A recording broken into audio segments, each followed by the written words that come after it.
What is going on, party people in the house? It is a Wednesday night.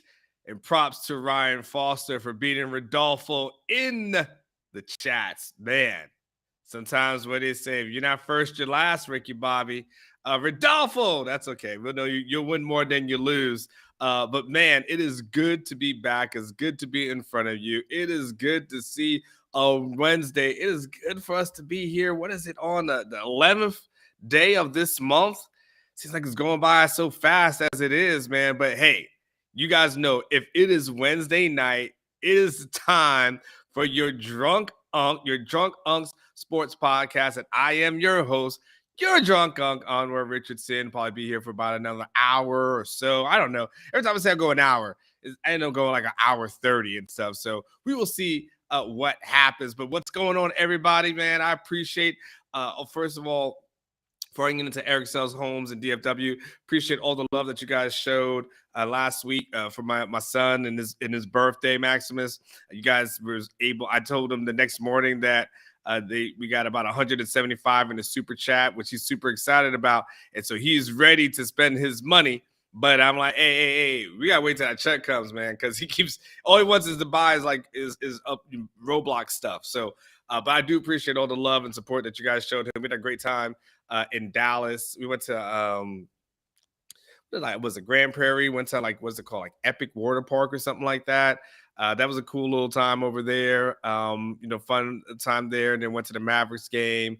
And he got to see Luka, do his thing. So we had a great time. And they did a basketball tournament back in San Antonio the next day. So all went well. And I definitely appreciate all your love and support. I got something fun to tell you guys in a second. But before I get there, Eric Sells Homes DFW. That's my main man. That's my sponsor of the Drunk Unk Sports Podcast. My main man, Eric Torres. If you're looking for a home in the DFW area, I don't even have this memorized. I'll be honest with you. I don't have it memorized. I've never been given a script. I just really ad-libbed the whole damn thing. But if you're looking for a home in the DFW area, my man Eric Torres has got you covered right about now. Look, it's January, man. It's about time for you to start looking. And if you're looking to buy, get my man up. Eric Sells Homes DFW. He will help you out. He'll hook you up. He will absolutely take care of it. So it's doing really good.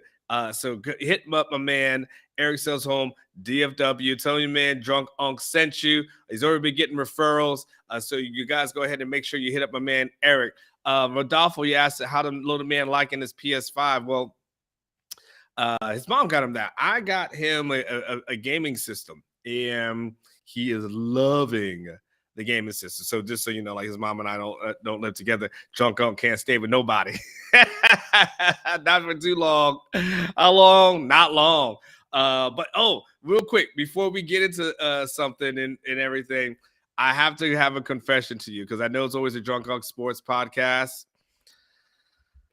Unk's on the water tonight. It's New Year's, and I know people don't like, to talk about New Year's resolutions and stuff like that, but every year around the start of the year, I try to do something. It's a whole year of just bad eating, alcohol, bad sleep, all that kind of stuff, right? So typically I try to do a juice cleanse at the beginning of the year.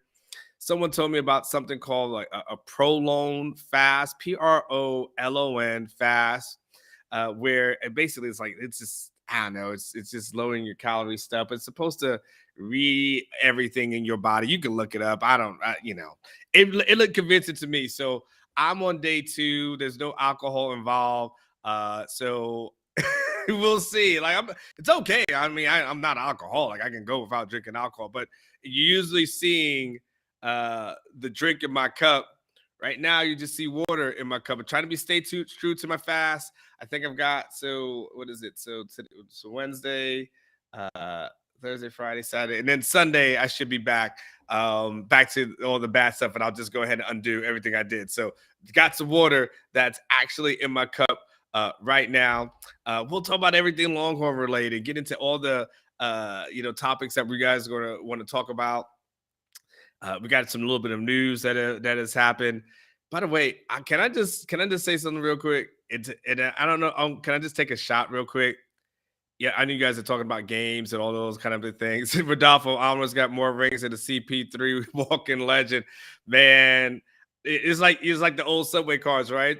After the sixth ring, it's free. Like I feel like I'm at that point where I'm after my sixth ring. Like it should be free from here on out. Just had those stamps. I have mine stamped at this point. That's how many engagement and wedding rings I have.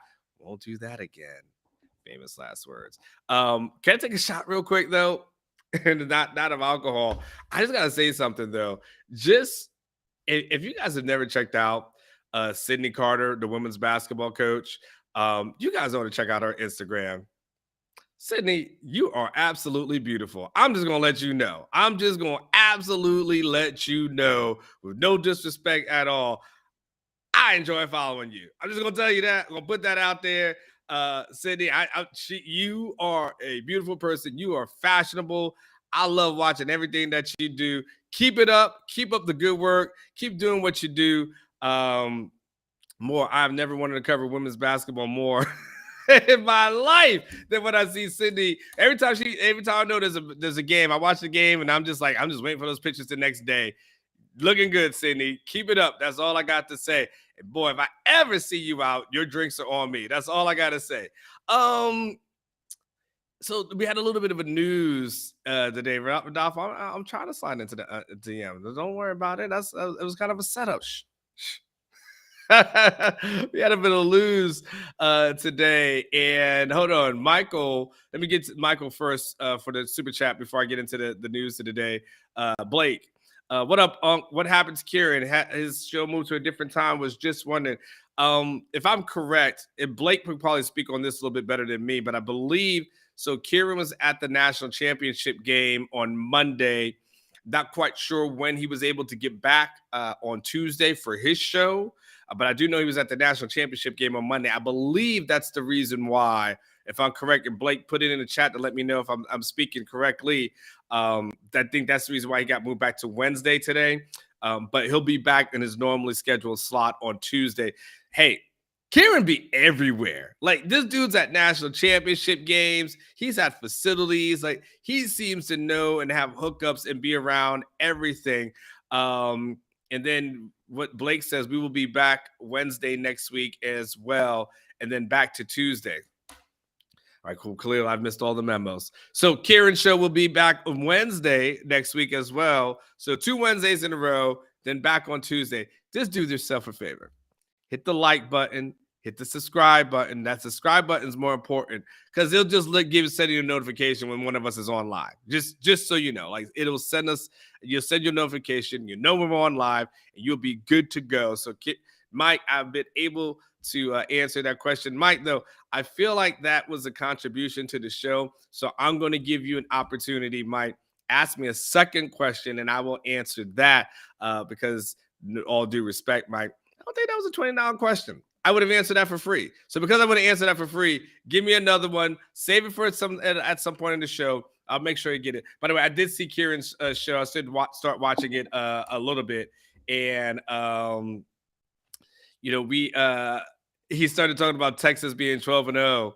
And I thought to myself, my man is this. He said something about sipping the Kool-Aid. And I'm like, man, you far past sipping, bro. you are at the point where we may have to cut you off. That's how far deep you are into this thing, bro. You're doing everything. And I appreciate it. Hold on one second. I got to send someone something.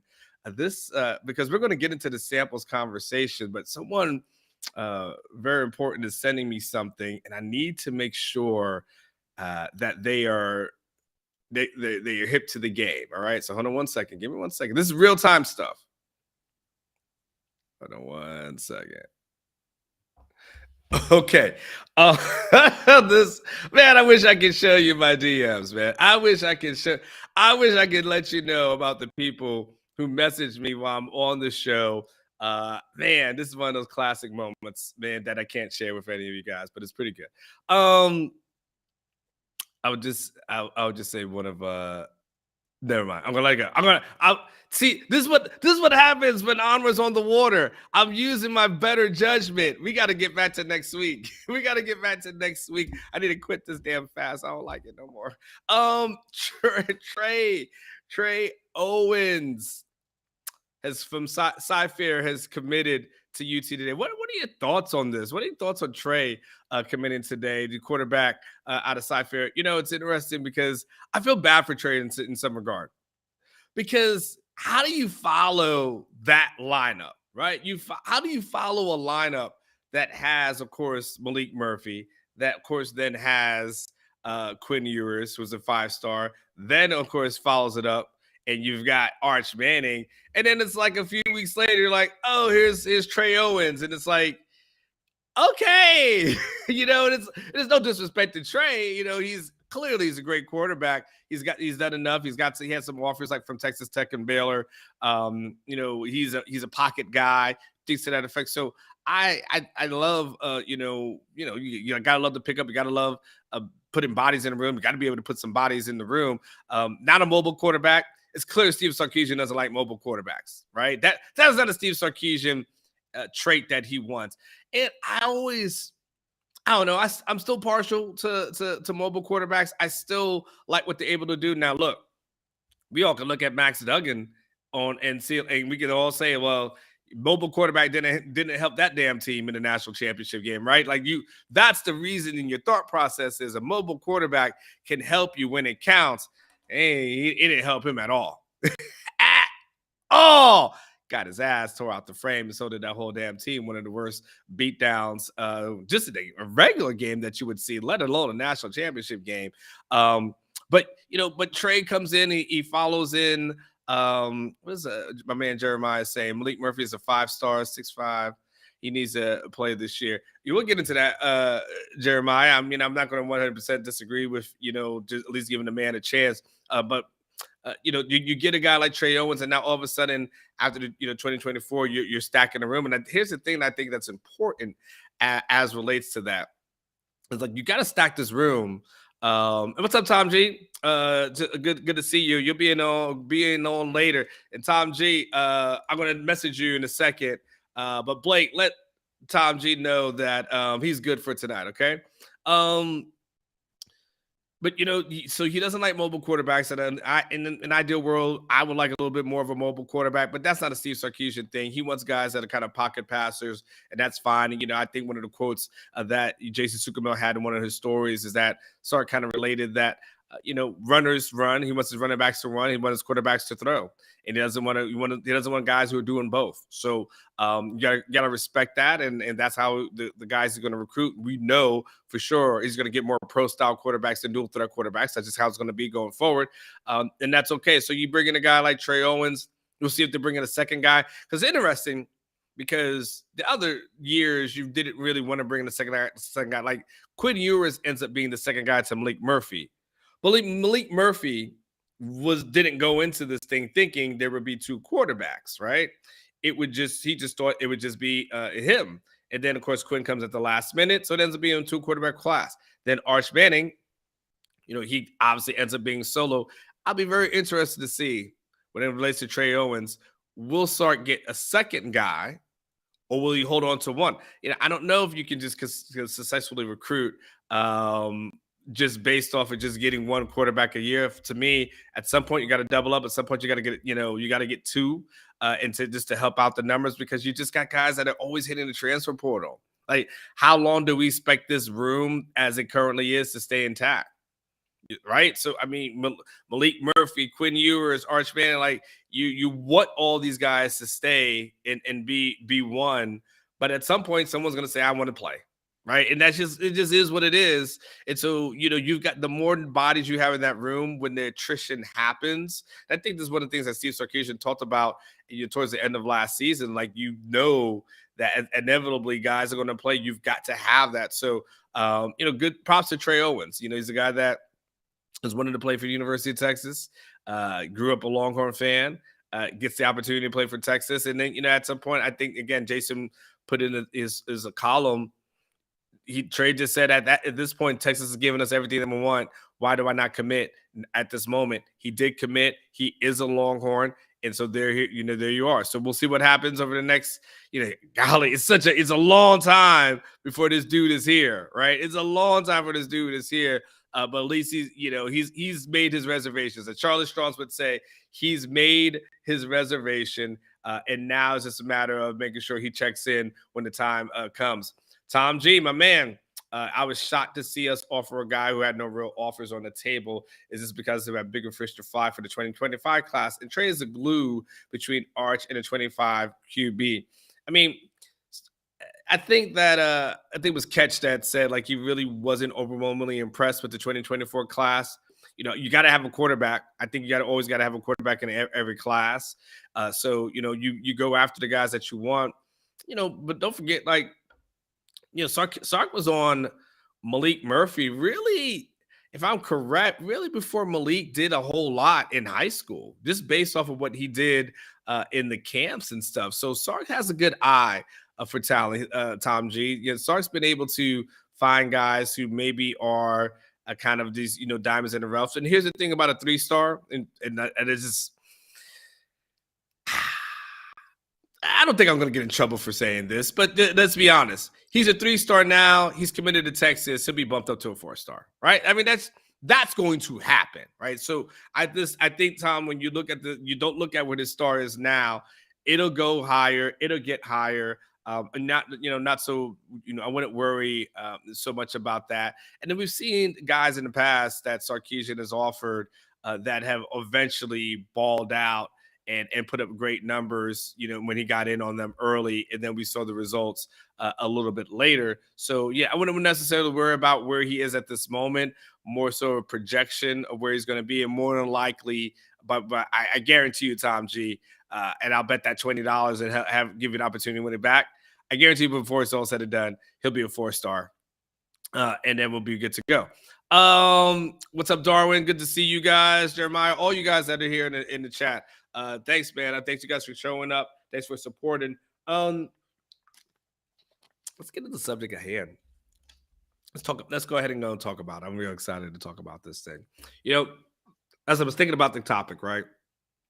There's a lot of things that people do that are just strictly out of convenience, right? When sometimes a lot of people, they just purchase a car, they go to a car dealership and they go on the lot, and the car dealer doesn't have the particular color that you want or the souped up model that you want, but they have something that's ready today that you can drive home. And sometimes instead of waiting a couple of weeks to get the car that you really, really, really want, you just take what's available on the lot because it's convenient. You need a car. You don't want to feel like driving around. Don't feel like wanting to wait. So to your point, at some point, you just say, you know what? I'll take it. I'll go. It's convenient. A lot of times that happens with home buying, right? People are out there shopping, looking for a home, looking for what they would think would be their dream home. And at some point you find a house and your realtor starts telling you, well, I don't know if what's out there you're going to get, but this home here is probably the best home for right now. Like, you might lose it if you don't take it. So why don't you go ahead and take this thing now? It ends up being a little bit convenient. Happens that way for us on vacations, right? How many people that go to on the same vacation spots all the time? Port Aransas, right? Galveston, just different parts of Texas, and they never really venture outside. Never ventured to up north to see what's up there. Never ventured to certain parts of the Midwest, up Seattle, Washington, like all the beautiful places in California, because it's convenient, right? Even though realistically it wouldn't be more expensive, it's more convenient. And that's what happened when Steve Sarkisian got hired. Andre Coleman was here as the receivers coach, and he found it to be convenient. He was already here. He was already established. The guys already knew him, had good reviews. And for Sarkisian, at that point, he said, there's no need to really go out and try to find someone else. I got Coleman. It's convenient. Guys, I already did all the other searches. It already brought in all my other guys. Why do I don't want to go and do another one? And sometimes the problem is, and please, James, I damn right, please hit that like button. Thank you so much, James McDaniel.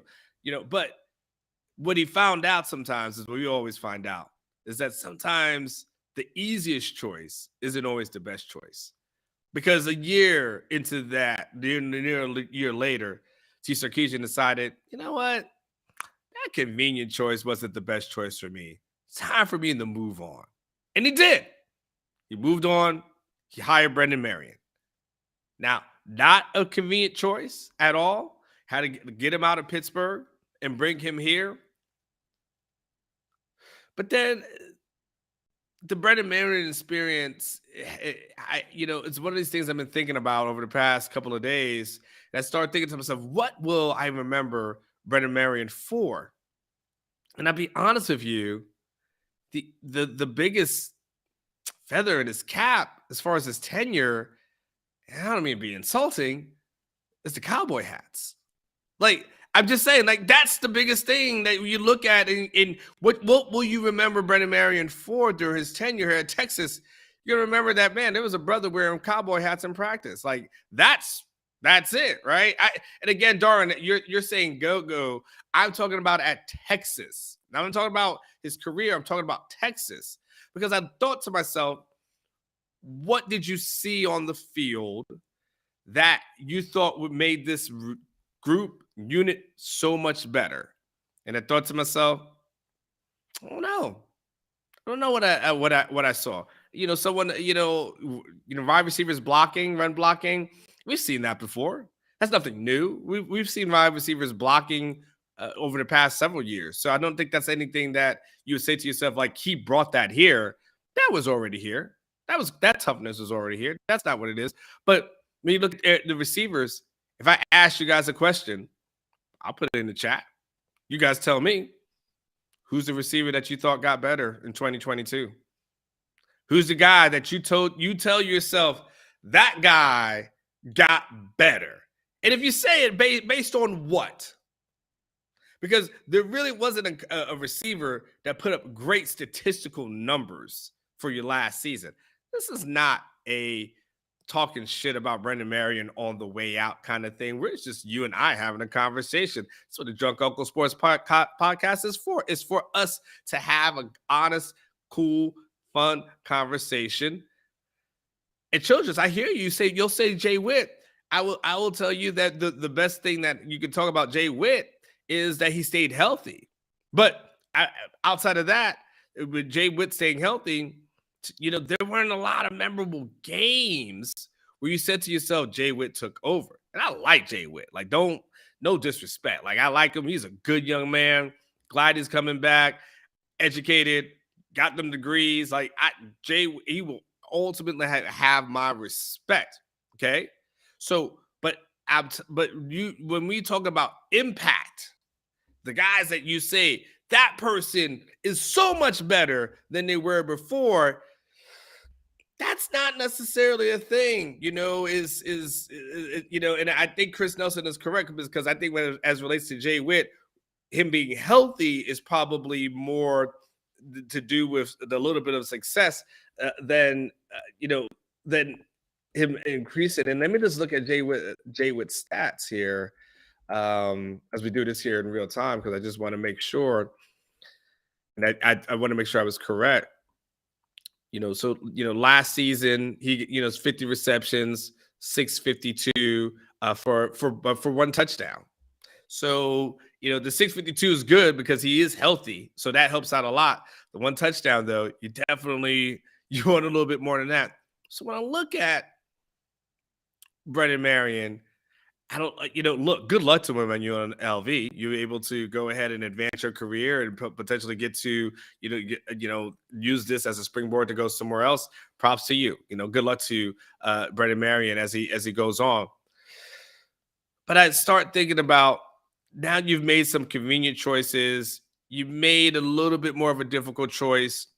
Now it's time to make the right choice. Now it's time to make the choice That just makes all the sense in the world. The choice that's the no-brainer, the choice that you don't have to think about, the choice that you say to yourself, yes, absolutely, why not? And that is bringing Rashad Samples back home, back into Texas, where he belongs. No disrespect, Arizona State. Rashad Samples, he's a Texan. This is his home. UT is the place that he needs to be. And I would say that Steve Sarkisian needs to find a way to make it happen. You need a guy with Rashad. If Rashad Samples is here in Texas, how many elite receivers do you think he misses out on? This is no disrespect to Brendan Marion because he got Jonte Cook. So I'm not saying Brendan Marion could not recruit. I'm not saying that at all. But I'm telling you, how many elite guys do you think he misses out on? I don't think too many. I really don't think too many. You might have some guys who are built differently, but you're not going to miss out on a lot. He's also young. He's a guy that knows the sport, can coach the sport. You know, he's a guy that several years ago, people weren't thinking about he can do the damn thing. And next thing you know, all you see him is doing the damn thing. The thing that's impressive about Samples to me is that this guy has just found a way to be so successful at a young age. Like, dude was like 27 when he was coaching the Rams, but I had to look up his bio. And he does something that I think is so great about his bio. And the thing that you learn about in life is that sometimes the longer you stay at one place, the worse off it is. You know, the longer you stay at a job, that's when you start relying upon those 3% raises, 4% raises. When do you get your jump? How do you get your jump? It's when you jump from one job to another, right? That's when you get the increase. That's when you get the titles. That's when you get the respect. Often when you stay at one place for too long, they lose respect for you and they only see you as one particular thing. I remember when I worked in Tampa, and I worked at the Tampa Tribune, and I started off as a stringer, correspondent, part-timer, whatever you guys want to call it. But that's what I was working at. That's what I was doing, right? And I was covering high school sports, for a few years while I was in college. Then I graduated from college. They hired me on, right?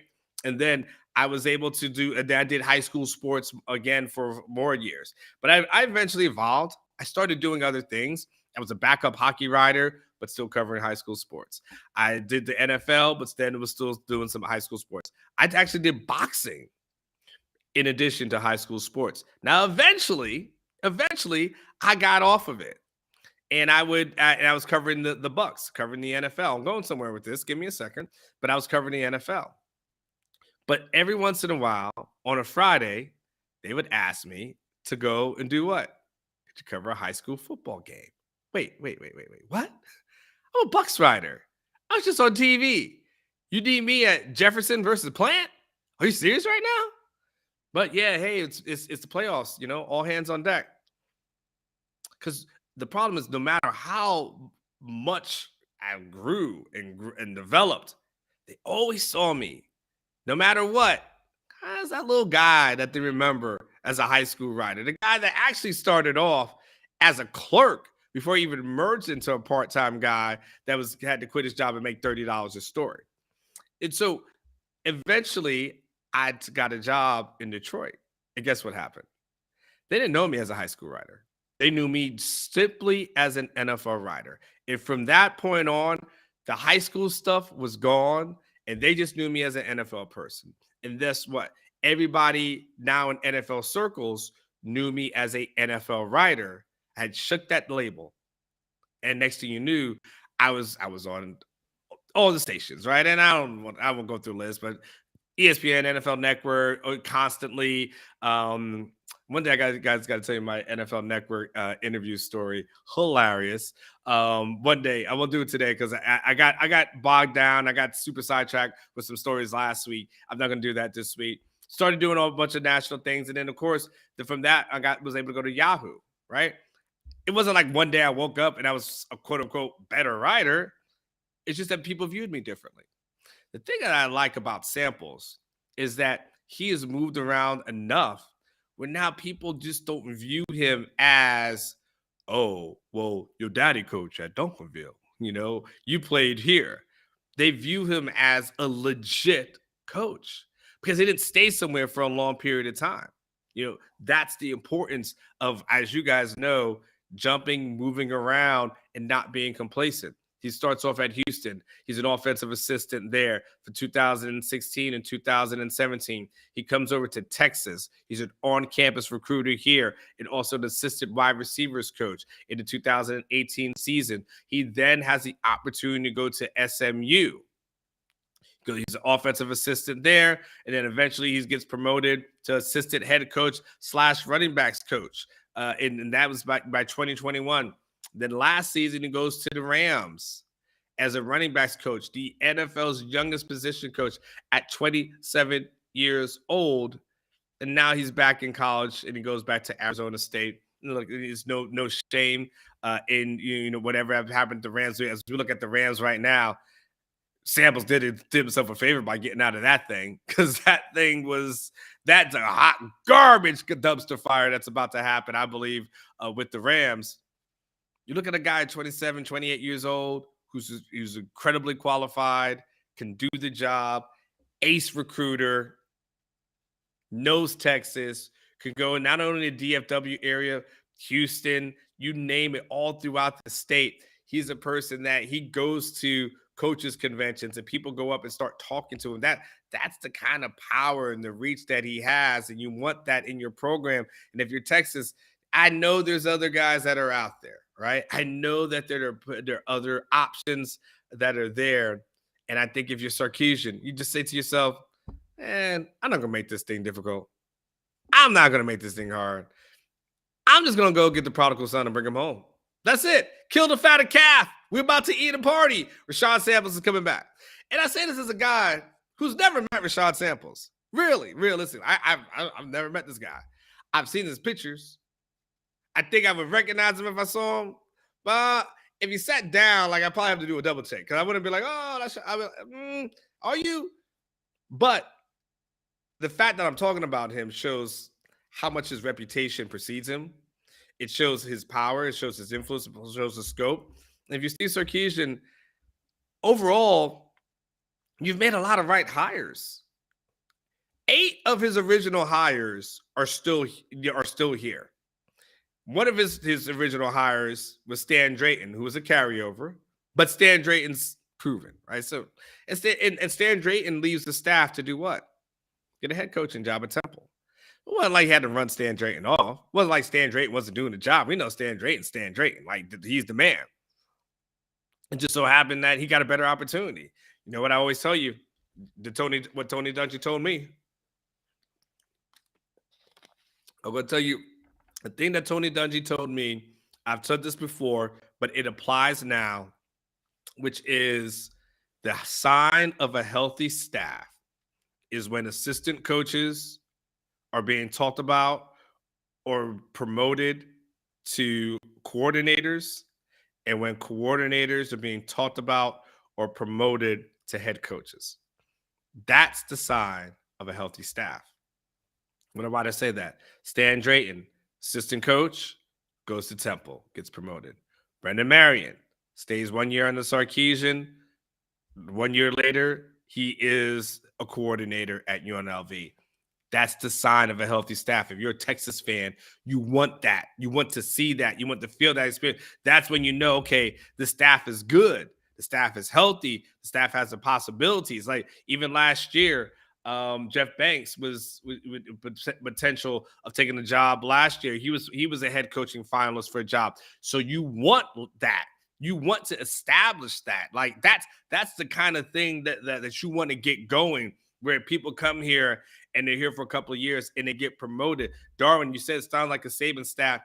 It could get there one day, potentially. That's what you absolutely want. That's the sign of a healthy staff. So if you're a Texas fan, look at what Steve Sarkisian is doing and tell yourself, yeah, Eric, and then Monkey Gate happened and that kind of blew it all up. It's so sorry. And that's so true. I left it out, Eric. You didn't have to do that, man. Could have left that gone. But yeah, the whole thing that whole thing did blow up in his face. And that happened. Um, and so there's other guys that are there. And Tom G and Eric, I want you guys to get ready within like the next 10 minutes. I want to kind of pick your brains for something. Um, there are other guys who are part of it. It kind of was in my report earlier today. If you're not on Orange Bloods, shame on you. You're not helping Maximus be able to be able to pay for his next AAU bill. Which, by the way, I props to our coach. By the way, we got tryouts on Sunday. Hey, if you are in the Austin area, especially the North Austin area, and your kid is looking to try for an AAU team, we got tryouts this Sunday. Really good, positive program that I really enjoy. So if you need one, let me know. Hit me up, Anwar at orangebloods.com. I will pass along the word and tell you about Elite Nation Heat, which I feel really good about. Be a good experience for your kid, boy or girl. Just want to throw that out there. And they're not crazy AAU coaches, which I appreciate, but they're not lazy. They work pretty hard. It's good balance. So if you need something, that's a free plug. I just gave them a free plug. Man, I should get a discount on something. I want a discount on something. I want a discount on something, a damn thing. So my kid need to be a defensive MVP, something like that. There's other guys who are being talked about as far as this job is concerned. I was told Dallas Baker, Baylor's receivers coach, is a guy. He's got, he played at the University of Florida. I always love guys who played the position being coaches. They seem to always have a good knack for being able to coach that thing up. But he was a standout receiver at Florida. Was a draft pick. Kind of had a cup of coffee in the NFL, but it does have a Super Bowl ring for 2008 season. Played arena football, CFL stuff. So, and here's what was really interesting from the report that I was able to have a little bit earlier today. One of the qualifications that Steve Sarkisian is looking for, this was told to me by one of my sources. Steve Sarkisian is looking for a guy who can handle the egos in the room. And I thought, wow, that says a lot. Yeah, because that's apparently that's been verbalized. Is like, I'm looking for a guy who can handle the egos in the room. And I thought to myself, man, we never want to always go to the like diva card as relates to the receivers, but boy, I feel like we just went to the diva card as relates to the receivers. But yeah, so he's in the process of that. From what I can tell, that Steve Sarkisian doesn't have a finalist list. It seems like he's just doing a lot of due diligence and trying to get as many names as possible. But Samples is a guy that is on the list. He's a guy that we got to keep our eye on. He's a guy that, if I had $1 or $10 for every time I probably have to mention his name over the next couple of weeks, I'd probably be able to pay for a cruise or something like that.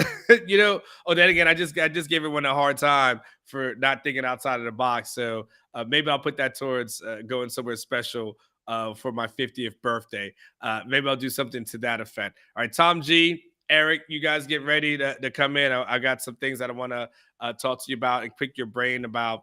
One other thing that I did not get a chance to talk about on our modcast, but I kind of just want to finish up my thought on that, because there was a couple of people that said to, like, man, why do you guys never went back to it? And, Catch said he was going to go back to it and then just forgot and then just started talking about other things. I guess he technically he did, but he's a Gary Patterson. Get the Gary Patterson thing. What's going to happen with GP? I'm just going to, let you know that I don't know yet. It seems 50-50 as to far as what's going on and what's he going to do, and is he going to return or not going to, turn. Like, he's around, he's working, but will he stay around in this analyst position? Will he try to achieve something different? Like, I don't know that as of this moment.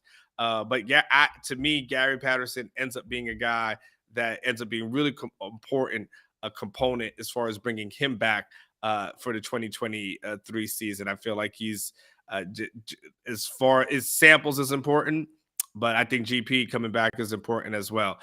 Blake, let's bring in our family.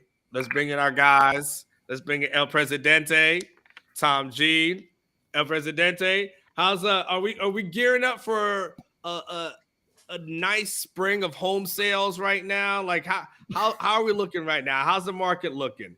There's a lot of inventory on the market right now. I tell you that. There's deals are there to be had. People are paying closing costs on properties and things like that. So I feel like if you're in the market, you're ready to go. Now's the time to do it, and we can hopefully save you some money. Where the only thing you're coming to the table with is your down payment only.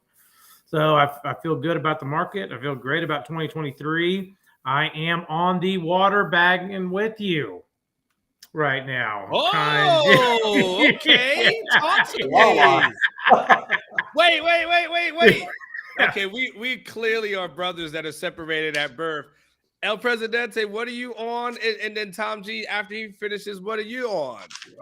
Guys, I gotta clean this liver out for about at least till the Super Bowl. I've had a rough 2-week run, and I'm not gonna lie, guys. It's been a rough 2-week run. My face feels all swollen. My hands feel all swollen. I just it's enough is enough. Things are starting to get a little bit tight on the regular clothes I wear. It's just one of those things that it's time to give the Super Bowl cleanse, and then I'll be good to go. What about you, Sanjay? And by the way, love the hat. Gotta say. So my wife, this is called a driving hat, right?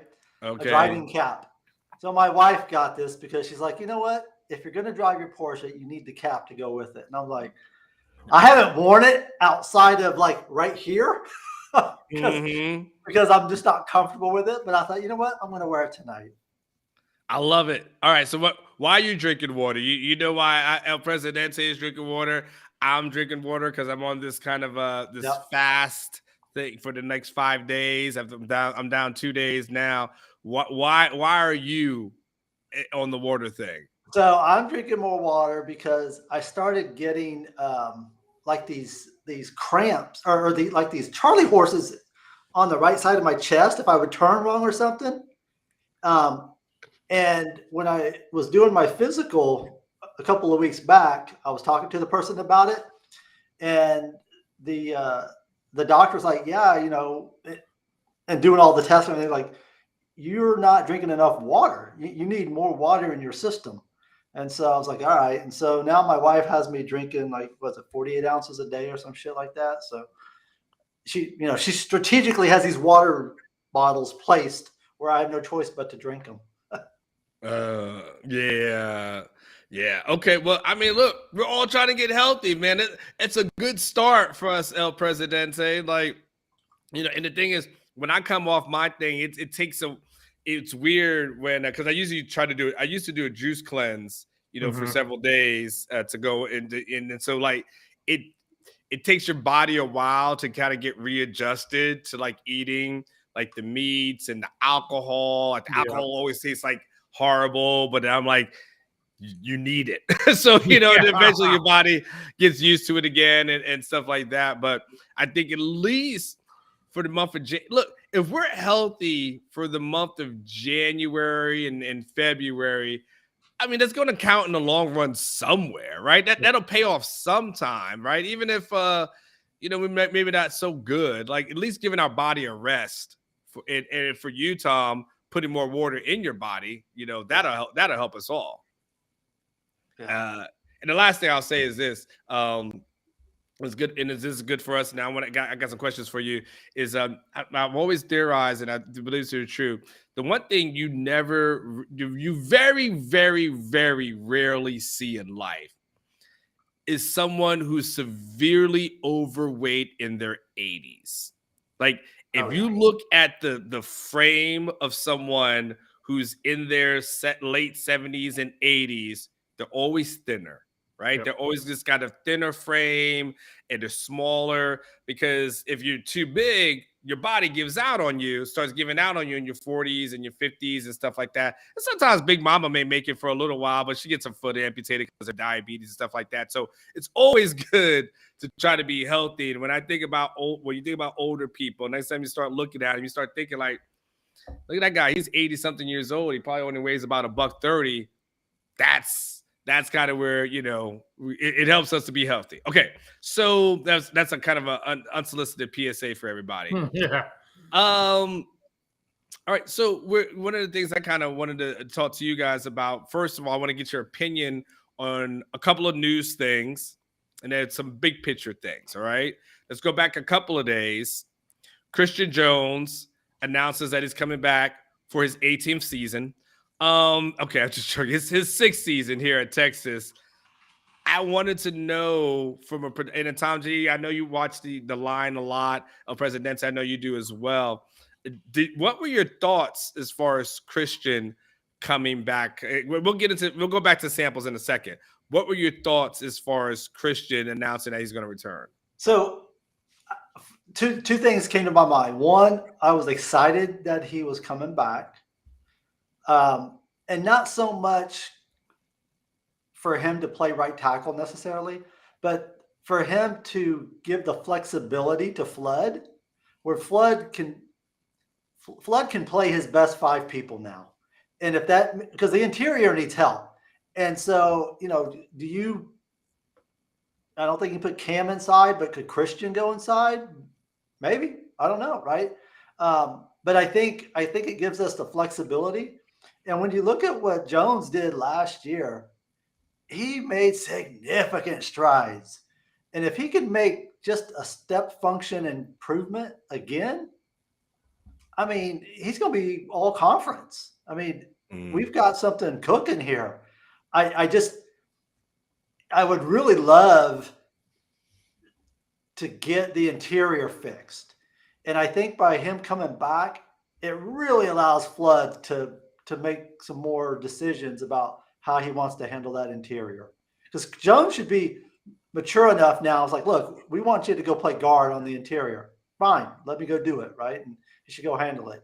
I don't know if Williams could play guard, but I don't know. What about you, Presidente?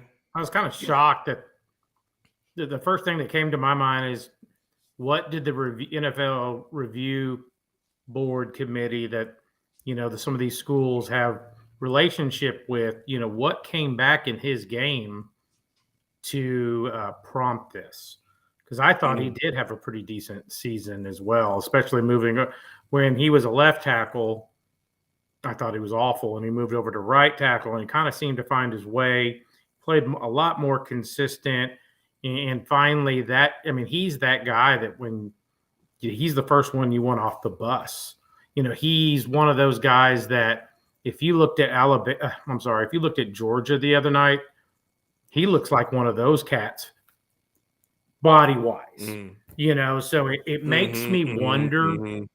It makes me really wonder what grade came back, if it was a free agency grade, late day to free agency grade. And did Texas come back and say, hey, instead of making minimum, we still have some questions. We think we can get you a little bit more help, NIL. That's kind of what's in the back of my mind right now, because maybe the development of the line is not where we think it's going to be at year 2 with all these new linemen. And guys, after watching that national championship, I keep on thinking to myself, we're not SEC body ready at all. I mean, we have one cat, which is Banks, and they have like 8 of those cats on the offensive line. And it just makes me think, there is a little bit more there under the hood than maybe all of us know about right now. I'm happy for him. If he can squeeze a Masters out of this, or whatever he's going to squeeze out of this, squeeze a little bit more money for himself before he gets into that open water, then so be it. But it really makes me wonder what his grade is. So do you think he got any feedback from the NFL that from an NFL evaluation, they think he's an inside player and he might come back to play the inside? I don't know. I don't know on that. It shocked me he goes inside, being a tackle his whole life. That Onward. What do No, you? but it's about the NFL, right? Where do they see you? Yeah, usually the NFL they usually just give you a grade though, Tom, and so it's Do they? usually first round, second round, go back. Okay. Usually they don't, now your agent may be able to talk to some guys and get some particular feedback, but it's usually it's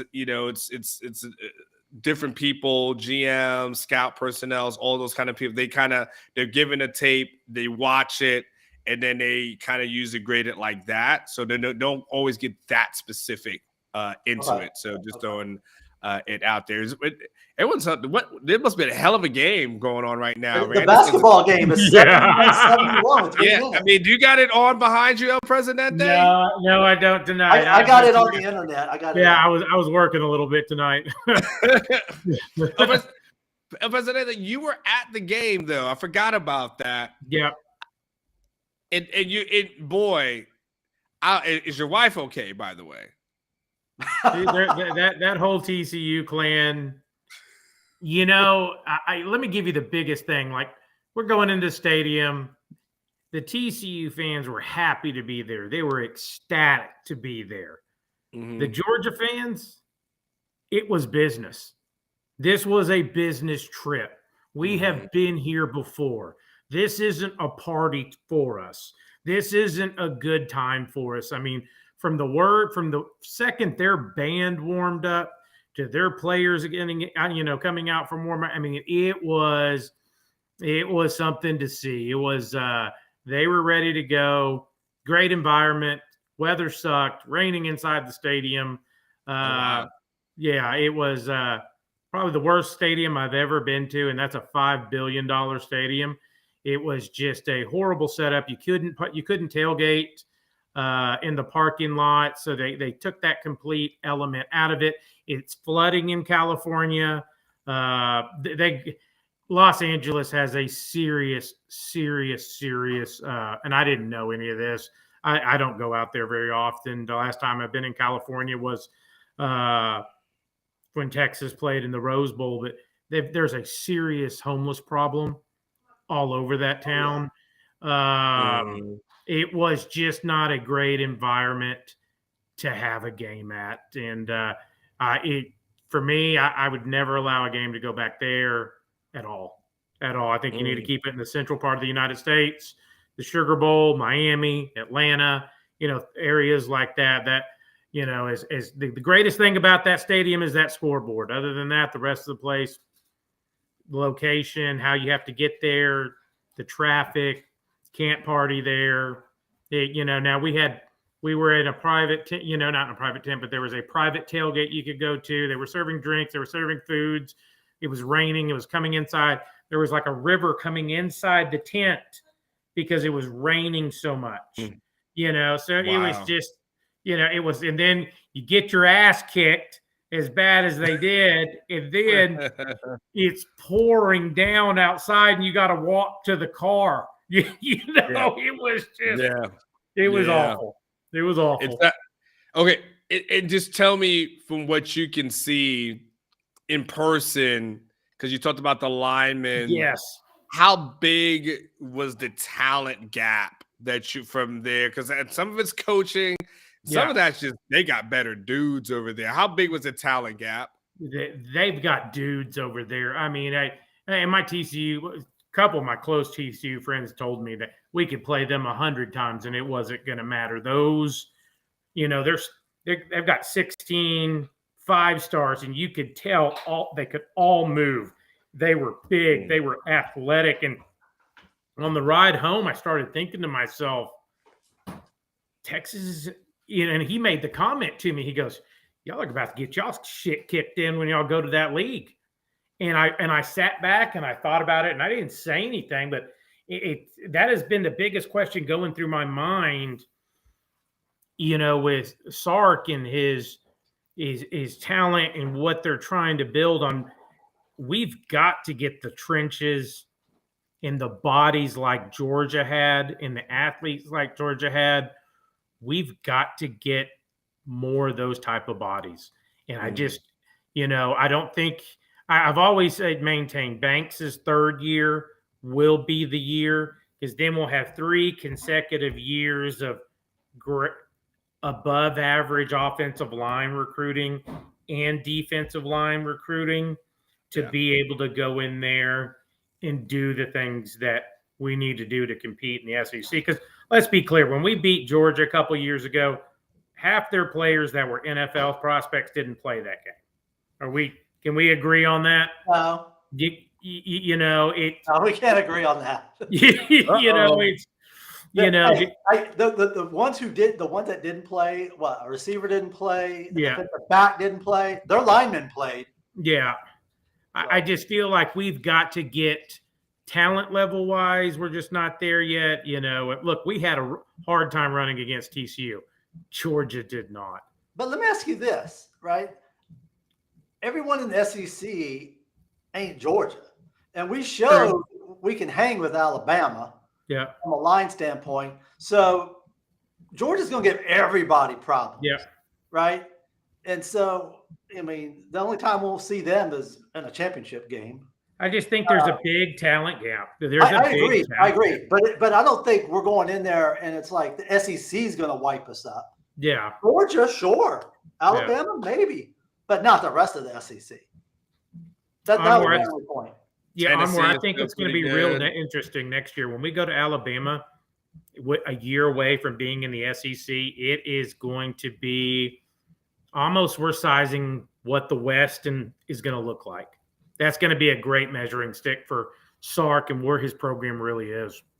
Yeah, I agree. Yeah, the hard part, Tom G, is that 8 wins in the SEC is not bad. It just it won't make a Texas fan happy. I just think what's going to be interesting is will Texas fans readjust their expectations. You're not ready to do that at all. But Tom, there's a reason why the SEC is putting more players in the NFL than any other conference. Their numbers versus the Big 12 are, it's not even close. It's always like 50, 60 to like 12. So that some of those programs that you might think of as like, it's just Florida or it's just something, else, Mississippi State. All those are still going to have some dudes on there, Tom. Yep. I'm not saying, pack up your lunch. It's not going to happen. I'm just saying, I get what El Presidente is saying. Yes, your Georgia's Georgia, Alabama's Bama, but you're still going to have your Tennessees, your Ole Miss. You're still going to have a bunch of tough programs that you got to face week in and week out. Absolutely. I agree. I guess I'm just talking about from a trenches standpoint. Yeah. Other than Georgia, I don't think we're that far off from the rest of the SEC. That was my only comment. Yeah, that makes sense. Absolutely. That makes sense. Let me ask you this. So speaking of that, Kieran on our channel had a show earlier today where he predicted Texas would go 12-0. So Tom G, since you're always a little bit more optimistic than everybody else, are you taking a sip of that?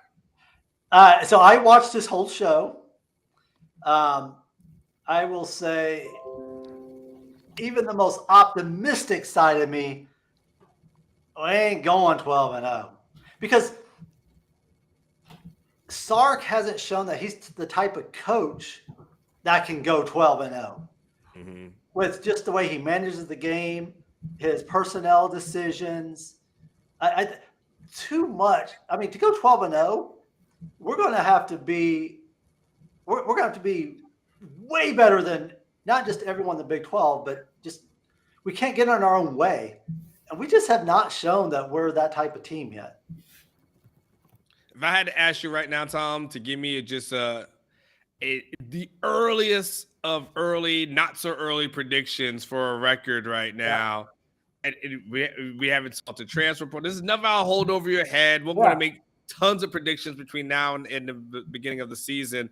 The last one will be the one that counts. Kind of like the NFL draft where Mel Kiper and all those guys, they do 0.1, 1.20, 3.0, 4.0. This would be prediction 1.0, and then we'll get to our others. What's your record right now? I'm good. All right, I'm going to go with 10-2 because I firmly believe that as a Big 12 overall, it's going to be down next year. I don't think the teams are going to be as good. Now, I know we got some new teams coming in, so that's going to kind of screw things up from our traditional Big 12. But I'm willing to say 10-2. And not only am I going to say 10-2, but I'm going to say 10-2 with a win over Alabama at Alabama, because they're going to be breaking in a new quarterback, and they're going to let that guy have the deer in the headlights. Ewers will be on his second year. I think 10-2. That's where I'm at. 10-2 and a win at Alabama. So you've got them starting with a 3-0 start. You're gonna beating Alabama, but then losing to a couple of teams in conference. So and I don't know where or nothing yet, but they just haven't shown that they can get out of their own way for the whole slate. So okay, all right, El Presidente, way too early. By the way, Blake's gonna put this in the chat because this is kind of just for a fun thing. We're gonna do some way too early predictions, so you'll be able to vote on what record you think Texas is going to have. Blake will have that in the chat very, very soon. So don't go anywhere because I want to hear your votes and get your thoughts on that as well. El Presidente, if I didn't do a way too early prediction for you, what would you say? God, who's my quarterback? I mean, was Keenan drinking early today? We weren't invited. We not invited to his party today or something. I mean, did he hear that we all went on the water batting and then he said, "Screw it, I'm going to pick up where these guys led off"? Because I agree with Tom. I think Texas will be 3-0, but they haven't released that damn Big 12 schedule yet. So, do we have to go to Provo, Utah again? Do we have to go to Orlando and play UCF there in that high-flying offense that, Gus Malzahn regularly has? Are we going to have to go to Cincinnati late in the year? Are we going to get tripped up by a trip to Houston, late in the year? Those are the things that kind of make me think. Now, I do think that talent-wise from the conference, BYU didn't have the greatest of the year. Central Florida is always 10-2, ish area. They always have a great offense. Do we catch them? There's going to have to be some of those things that can Texas do what TCU did, catch lightning in the bottle to get that 12-0 record. We have to have some breaks finally happen for this program that hasn't happened in quite a long time, guys. I mean, last time we did that was 2009. So we're saying something that hasn't happened since 2009 is about to happen next year, which is probably going to be our last year in the Big 12. So, you know what? I'm going to roll with them. If I had to bet $1,000 right now, I'd roll with it. Even though we got questions at quarterback, even though we have some secondary questions, even though we have some interior questions. I do like who Sark added the other day, the transfer from Arkansas. He's a local kid here from Arlington, from Mansfield, and he was a stud coming out. And when he has played, he was good. He was, he's a great kid here locally. But you know what? Gun to my head. Let's do it. Let's roll 12-0. I'm gonna 12-0. Yeah, I'm gonna run with my guy. I'm gonna. You know what? Let's do it. Sooner or later, this just has to break. We have to have some. Maybe the last year being in this conference is the year it finally breaks for us. It's year 2 of the linemen. It's year 2 of Quinn. I'm going to give Sark the benefit of the doubt. I think I know everybody says 8-5 and he hasn't proved it and this is that and the other. Everywhere he went to, he took over. He had to rebuild and things like that. So even that USC situation, if I remember correctly, he took over coming off of some sanctions and things like that. So, yeah, you know what? I'm going to go with him. 12-0 is what I got. Wow. Well, all right then. Wow. Man, I'm clearly this water is different, man. This water hits different than alcohol at 10 o'clock at night. I don't even know where to go, where to start, or where to finish with 12-0 after 8-5. I don't know what to say when Texas loses Bijan and Roshan and DeMarvion and others, and we're talking about this team being better than they were last year. That is that's a hell of a prediction to say you're going to lose a first-round running back, another drafted running back, another drafted linebacker, and still okay. But from your mouth to God's ears, El Presidente, you follow TCU. You see them do that. Do the day. Looks like Texas by the way is ahead 79-55 with 1 second. It's over. 1 second Texas left. won. So it's over. It's over. It's over. Texas won. Well, we got to go back and watch this game afterwards. Is what we're gonna, and go ahead and check that out. All right. So here's one of the last things I want to ask you guys. As we get ready to start the offseason, Catch asked us this question, I think, on a modcast. I think this would be a good question for you, and also a good question in the chat. What would you like to be hearing in the offseason that's going to give you some confidence about the upcoming season? Like, what do you want to be hearing during winter conditioning and then spring ball? Don't go past spring ball, okay? So I don't want you to – that's going to be your window. I don't want you to go back to the fall.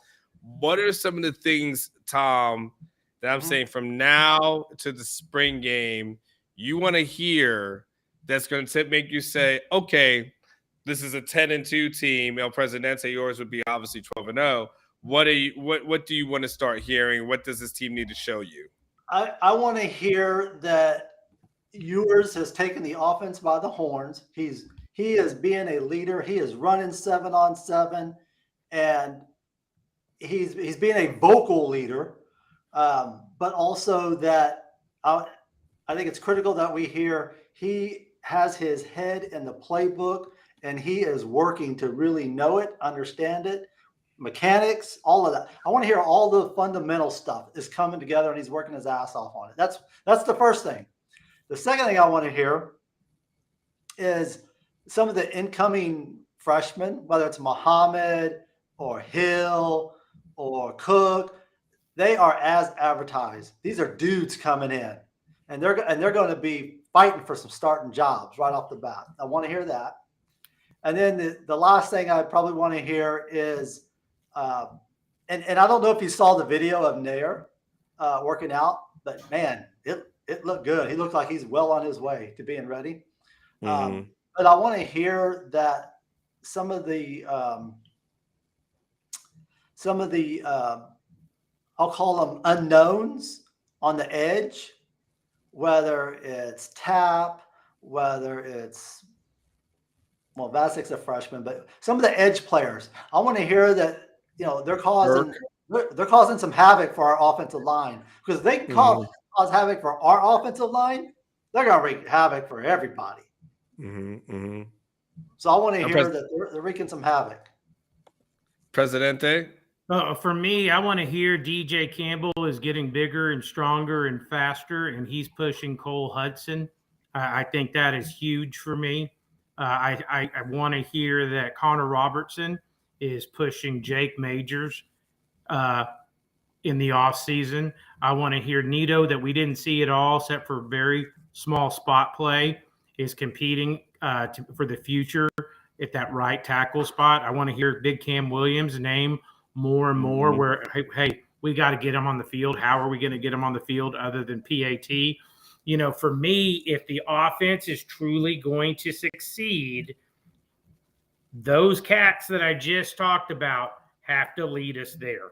They have to be more serviceable than they were last year. Now, we can say it was youth, and they are young and things like that, but year two, it's go time.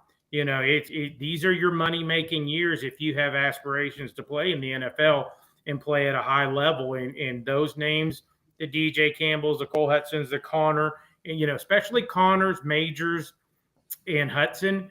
If I'm one of those backup linemen, there is a target on your back right now. And if I'm Flood, hey, your job is to push them every single day. Do you want to watch from the sidelines and your parents come down and drive an hour and a half to watch you sit on the sidelines, or do you want to play? That is what I'm saying behind the closed door to those guys. Same thing on the defensive line. We have some people that are leaving, but the Vernon Broughtons of the world, Alfred Collins, this is a huge year for you. Shit or get off the pot, pal. It is your time to do this and to be the legacy that you are. Your mom was a great player. You be a great player. You've shown us flashes, but when are you going to put it all together? And I tell you, the last component for me, and we have beaten this thing down on that board, is Worthy. X, yeah. Worthy makes this thing go for all of us. Guys, he could single-handedly really turn this around for the whole thing. And for me, he's always been an Onward. I think we've all heard it. He's always the first one there. He's always the last one to leave. But you know what? And he tries to lead by example, and he doesn't say much. You know what? You're a junior now. This is your money year as well. Or you're coming back here, or you're transferring out, going somewhere to repair your draft stockage. So draft stock. So for me, if I'm Steve Sarkisian, I am challenging him. Okay, we know you're a good football player. Be a better teammate off the field. Be a better teammate in that locker room. Lead. Be vocal. Do some of the things that I need you to do, and let everybody, the Sevion Reds and those kids that are younger, follow your example. Because, I hate that we have to we're looking for a coach that's going to manage a room of a bunch of divas, but that is the world we live in. And that is one of the diva positions. That and running back on offense are the diva positions. Cornerback and safety on defense is the other diva positions. And you normally, and Onward, you covered the NFL. Can you tell me a diva offensive lineman off the top of your head? No. Can you tell me a diva? But I guarantee you, if I ask you to give me a wide receiver or a running back, you could tell me real quick. What year? What year I'll rank them.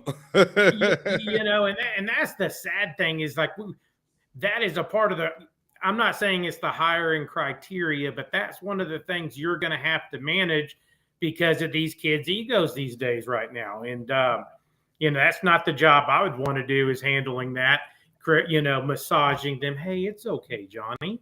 Johnny, you dropped that ball again. But you know what, Johnny? We're going to trot you back out there again. It's just, and I'm not that guy, and I'm just like, to me, it gets to the point either you're going to do your job as a junior or we're going to have to, hey, there's a couple of good cats coming in. There's some fast cats coming in. They can do the same thing you did your freshman year. They just need an opportunity. And here we are trying to extend your opportunities, but you have to make the best of your opportunities. It is on you now. It is on you. You want to talk about the ball being overthrown? Okay, it happened a lot. But what happened about the ones that hit you in the hands? It's 50-50. And I hope there's been those conversations behind closed doors, because whoever the new guy coming in is going to have that conversation. President, that's a really good, great and astute observations. I don't even want to piggyback off of that because you actually did there's a drop the mic moment. It's probably one of your best takes ever. Tom G, I do have a question for you. You guys talked about different things that you wanted to hear. I didn't hear you say anything about the running back room. And so out of that room, what would you like to hear that's going to give you about some confidence about the upcoming season?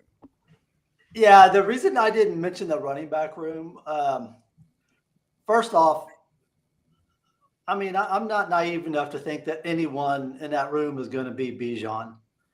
But I also believe that our line being a year older and every starter coming back, they're going to open up bigger holes. They're going to be better where the running backs won't need to create as much on their own as Bijan had to, right?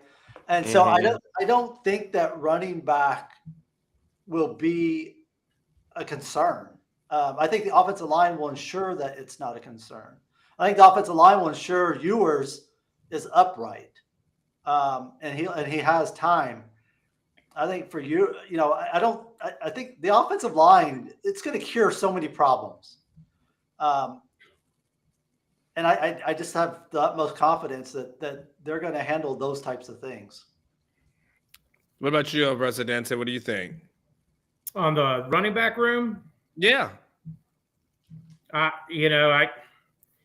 You're losing a generational talent, but as the NFL is today, running backs are a dime a dozen.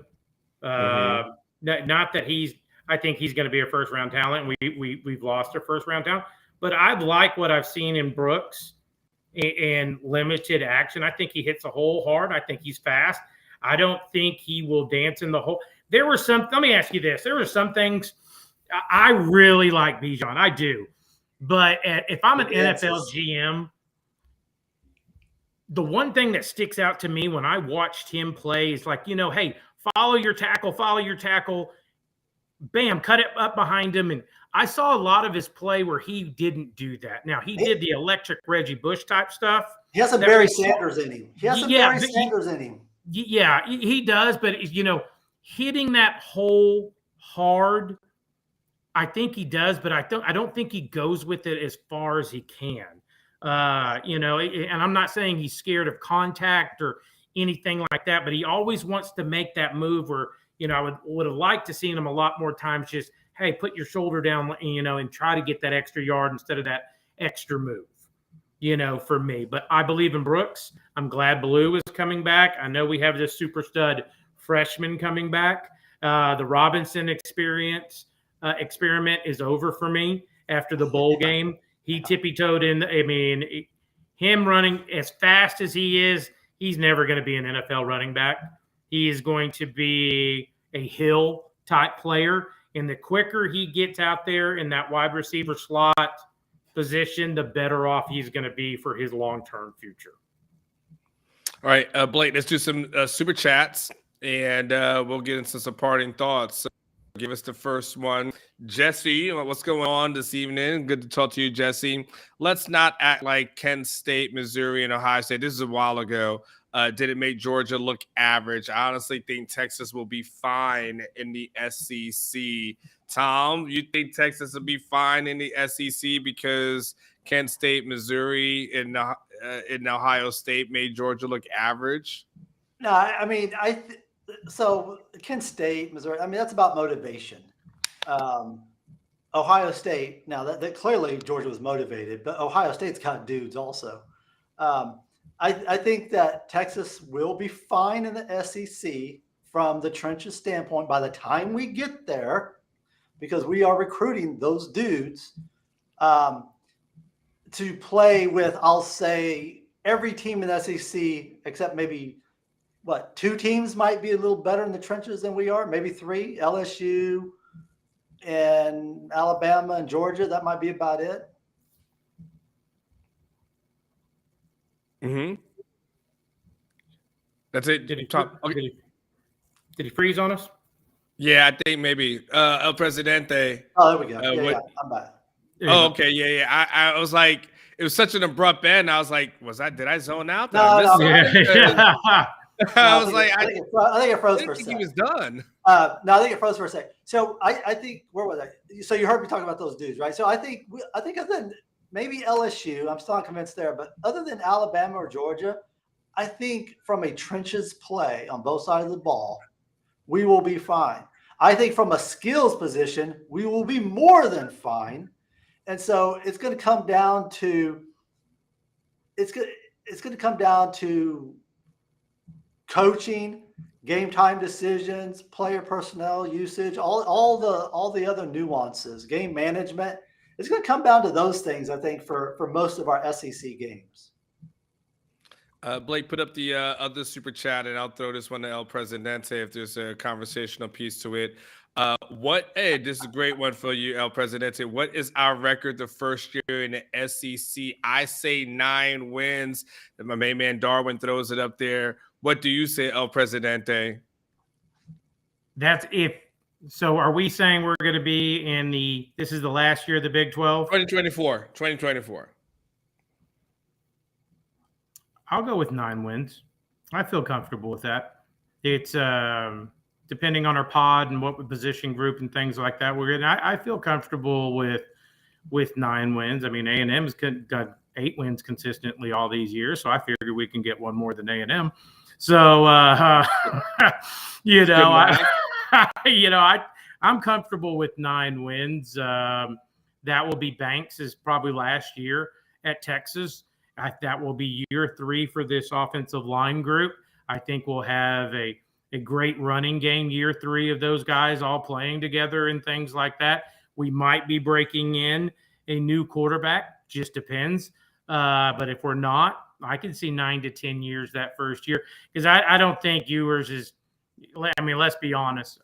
He had an okay freshman year, but there's nothing that tells me he's going to make the jump from this year to the NFL draft next year. So I'm predicting he will be there year 3 when we start the SEC. So, yeah, I can see 9 to 10 years first year in the SEC. I don't know. Jamarcus Russell did it, and so have a lot of other players. So I'm not going to give up on Ewers yet. Yeah. So your record would be what? 9 wins. I'm good with 9 wins. Yeah, no, Tom. Tom is what I meant. Okay, I got you for the 9. I meant Tom. I apologize. Yeah, I would say 9 also.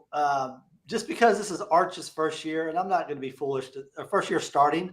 I'm not going to be foolish enough to think that he comes in and just goes scorch earth on the SEC. So I'll say 9 also. Yeah, I think it also would be really disappointing if it's less than 9, though, wouldn't it? I mean, because now it would almost, 7 just shows that you're not ready for it, right? 8 is kind of like middle of the road. 8 with Arch starting his first year. I mean, that's respectable, don't you think? That would get us laughed at. That's going to have everybody in the Big 12 going, "You dumbasses should have never left this conference." Us going over there only getting 8 wins. And that means 3 of those wins are against what Alabama does, a Citadel, Sam Houston State. You see what I'm saying? Yeah. I forgot. We get some of those cream puffs, don't we? Yeah, that's supposed to. Yeah. I mean, you got to remember that they're scheduled. Late November, Austin College from Sherman, Texas, is going to be going down. My alma mater is going to be going down to Austin to play. Texas to collect that $1 million check, and I promise you, we need it. Well, yeah, but if you go look at Texas's offseason, their out of conference schedule for the next 10 years. All that's going to get shifted around a little bit. We got some horses coming in. Yeah. I mean, we got Florida, we got Michigan's next 2. We got Michigan the first year in the SEC. Yeah, is it Michigan or is it Ohio State? Ohio State. Oh, Ohio State. Ohio State. I mean, we got some horses coming up out of conference. I've been a huge proponent. I will stay consistent on this. I hate the non-conference schedule. It needs to be blown up. It does Texas no favors. It never has. There's a reason why Texas has gone damn near 10 years. It hasn't been 3-0. And the thought process behind the non-conference schedule was, okay, now that there's no A&M here, let's go ahead and try to get some really marquee games and bring this stuff into the stadium.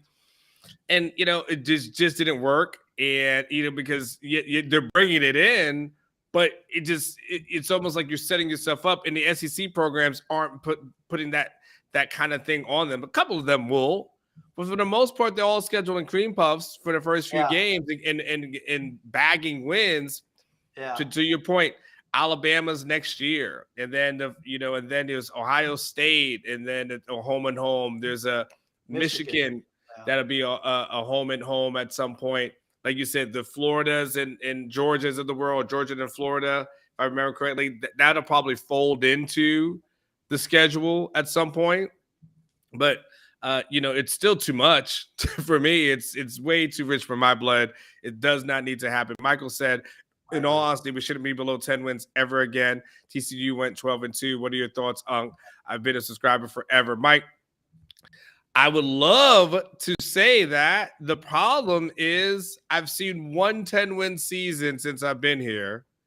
And I agree with the premise, but it's one 10-win season, and that took a bowl game. It hadn't been in double digits since 2009. Yes, they shouldn't be below. Yes, we've been banging the drum that yes, TCU went 12-2, and they went to the Natty, but Kansas State won the Big 12 championship game. Baylor won the Big 12 championship last year. Like, absolutely, there's no excuse for this not to happen. And for Texas, and this is why I would, one of my last things I'll say, and this will be my parting shot, and I'll throw it to the other guys after I'm done. That's why I will continue to say I think 2023 is a huge year for Texas because if you're going to go in the SEC in 2024, this is probably the clearest / easiest path to get to a Big 12 title game. It won't get any quote unquote easier than this, than having to face Kansas of the world, Kansas States of the world. And again, I'm not saying these are bad teams, but I'm just saying the teams that you're going to play, the average SEC team is still going to be better than most Big 12 teams. So you're going to have to be able to build some momentum. And that's why I think this is just so paramount. This is so huge. Steve Sarkisian has his guys. He's got his athletes. This is the year to get it done because when you go to SEC, you got to get past the Georgias and the Alabamas every single year. It's just not an easy task. So 2023 will be that's one of the things I want to hear. Everything as far as the offseason is concerned, I need to hear that this team is coming together. There's continuity that's being developed, and I need to know that they're going to have playmakers at receiver for sure. Need to make sure that, to your point, the offensive and defensive lines continue to develop, and there's a toughness or a grit that about this team that becomes something a little bit more tangible than they had a barbecue together, but something else that shows me that when we get late in games that this team won't, this team will be able to put teams away. El Presidente, what's your parting shot? Hey, I know we're trying to find the right fit, and I caught a little bit of the show earlier for the new position coach. I'm gonna leave y'all with this. We need to find the guy that can win those wars in the living room. All these cats can coach at this level. We've got to have that guy that can go into the parents' living room of the elite athletes, especially wide receiver, which is such a crucial position in college. And we need to hire the guy that's going to be able to win the room with Sark, like the Lake Belton prospect that's that 5-star number 1 receiver in the nation. We need to find the guy that's going to be able to get him to stay home and play at Texas. That whether it's Samples, whether it's bringing in the guy from Alabama, whether it's, hey, you know what? Let's go a little bit unorthodox. Let's go pro wide receiver coach and bring in someone with some skins. Someone that's, hey, you want to get in the league? You're going to do it like this. No, you're breaking on 9. That's not what I fucking told you to do. Yeah, and I get managing egos and things like that, but we've got to find that guy that's going to be able to relay the message that Stark wants to get to the next level and to win the room in the living room of parents, players. That is the most important. This is an important hire. I'm not saying Marion was a failure, but I'm not saying it was a great success either. And this is our 3rd wide receiver coach in 3 years now. This is an important hire. It's almost like a mulligan right now, in my opinion. You got to find the dude that's going to manage the dudes. All right. Tom G, what are you thinking? I'm going to keep this simple and sweet. This is not hard. Samples is the guy. He's a Texas guy. Sark, give him a reason to come home. This is not hard. He is the best choice, hands down. He checks every single box. He will have DFW on lockdown. This isn't hard. Sark needs to just go make it happen. And that's really simplistic, and I appreciate it. Appreciate you guys joining in. El Presidente, Tom G, Blake, who's doing the producing. He's been working all day long. I know Blake is ready to get some rest. Listen, if you need a home in the DFW area, you've got to check out El Presidente, Eric Sells Homes, DFW. It is time. It is time for you to beat the rush. Don't wait until kids get out of school to start looking for a home, and now you're competing against everybody. Go ahead. He will help you either list your home. Well, you want to list, you probably want to wait a little bit later. If you want to go buy one, you better contact him now. Start getting your preliminary meetings and start figuring out your strategy, what you want to do. Make sure you guys, you're approved, got all our credits taken care of, so we're good to go. And then we're going to go ahead and buy this damn house. He says people are paying your closing costs, man. This is amazing. Yep. Someone's paying your closing costs. Take advantage of that. You got to hit up Eric, man. If you need a house in the DFW area, he's your dude. Until next week, hey, always remember what I say. Live each day like it's your last. One day it will be. We'll talk to you guys soon. See ya.